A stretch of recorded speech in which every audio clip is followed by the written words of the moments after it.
My response is to Mary Leicester's question, which was essentially in a society, does the defense of one society's identity necessitate the degradation of another's?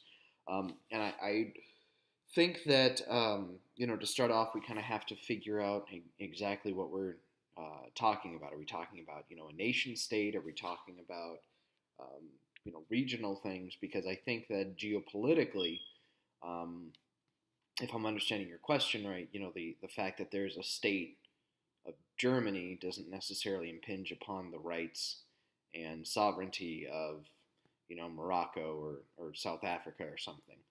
Um, but I think that within a state, I think the answer is yes sometimes.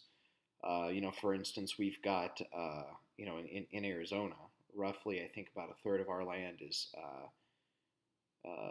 granted to different Native American tribes, and I think that at some level, there's sort of an implied tension um, between a somewhat sovereign nation inside the United States, inside a state government.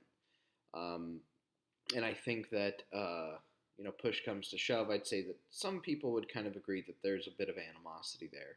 Um, Geopolitically, I don't think so necessarily. I think that if a nation has its own state is fairly homogenous, if we look at some of the Scandinavian countries, we see that people are generally happy, uh, generally well employed. But we see places like the United States, India, Iraq, where there's a bunch of different ethnic groups striving for statehood and that feel that they're underrepresented.